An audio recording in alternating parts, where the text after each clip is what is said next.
Right, today on my channel we're making a casserole, and this comes in under $15. So we got gravy mix suet, carrots, onion, potatoes, parsnip, turnips and swedes, and we got the meat, which is the most expensive item at $7.92. So what you do is you prepare all your veg. I chop mine up into discs because the kids like it, and then what you do is you put it in the pot. You put the meat in the pot to brown it with some olive oil. You put the onion in next. So you cut the onion up, rough cut. And then once the meat's browned, you fill it up with water. You just cover the meat with water. And I've got some cooking right now, which I'll add to later. But it's simmering away there with the carrots and the meat. So you leave that on for probably, I leave it on most of the day on, And then what you do is you put in your cut vegetables, so that they put the flavour in with the. You can rough cut the vegetables. I do the disc because the kids like the discs. And we stick it all in there, and it does all the cooking for you. You can go to work and just leave it on number 1 on the stove while it simmers away. I'll peel the potatoes and I'll pop them in a little later, not straight away. So they go in first. The meat's in already. That's just another packet of meat. I'll put the gravy and the stock in. I'll make up a mix, and I'll make up some dumplings to go in with the stew. Basically, that's it. So you put the water in to cover the vegetables so it sims. You can always top it up later when you do the gravy. And yeah, it's a very cheap and healthy dinner for the kids and for the family. And you probably have leftovers for a day or so, which is also very good, because they actually say that stews taste better when they're a day or so older. So remember, brown your meat and cut up your onion and brown that with the meat so it all mixes in. Then you put the carrots in. I put them in whole because the baby carrots are good in whole. Fill it up with water, so just cover all the meat and vegetables. Let it simmer for, 4 hours or so. And then coming towards the end, you make up your dumplings. So I use the suet mix. So I make suet dumplings. You don't have to have dumplings.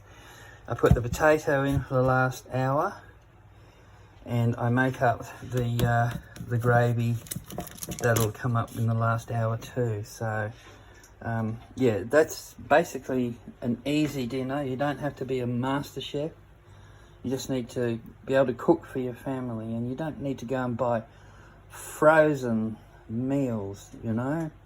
Make fresh meals with fresh vegetables.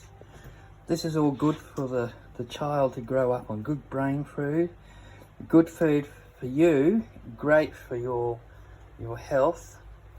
I mean, my grandmother used to make this, and my mum used to make this all the time. Even my wife used to make a great casserole. But yeah, just chop it all up, rough cut it. I just call it a stew. It's not really a casserole, but just chuck it all in, cook it all up. It's all in one pot, so there's not so much washing up. And dish it out in bowls to the children. And with your potato, you can cook the potatoes separate. You can have mashed potato, anything you like. You can put green vegetables in there, peas. You can put in, but I'd leave them till much later and cooking them probably the last hour as well, because you don't want them going too mushy and falling apart. You can put in beans, sliced runner beans, snow peas, anything you like. It's such a versatile dish, and it's a very old dish. So you can make a casserole with lamb. You make lamb casserole. You make a chicken casserole in a similar way, but you have to use chicken stock and all that sort of thing. It's a little bit more complex. But just go and get yourself some reduced meat or something from the supermarket. See, this was a little bit, $3 off, pretty much, $2 something, but that makes it a lot even more cheaper. And if you cook the meat straight away or freeze the meat from the supermarket, it's fine. So don't be afraid. Get your knife out, get your peeler out, and get those little fingers going. Just don't cut them off with your blooming knife, but make a stew. Give it a go. Bit of salt and pepper too, I forgot to mention. I put about a little scatter of salt and pepper because the vegetables give it the flavour anyway. So let it simmer 4 to 5 hours and then away you go. So I hope you enjoyed this little video. I know it's not exactly historic, but the casserole's been around for a long time, and families need to know how to be able to cook good food for their family, you know, for their children. And don't buy frozen foods. It ends up being more expensive, you know. 2 frozen foods, $15, and it doesn't feed a family, does it? A good casserole feeds the family, you know. I made a cottage pie. You can check that video out. That's on Shorts. It's 2 parts, and well, I hope you enjoyed this one. You don't need to see me chopping up vegetables and everything, just need me to tell you what to do.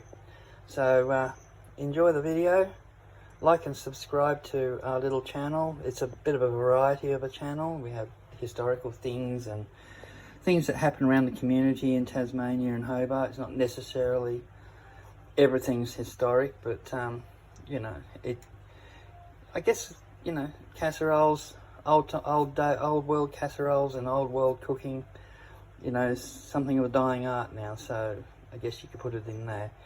So enjoy your day. Like and subscribe, like I said, it helps us out immensely, and we'll post another video with another meal or something historic for you guys. So thanks guys for your support, and yeah, any questions, let me know. Cheers, bye.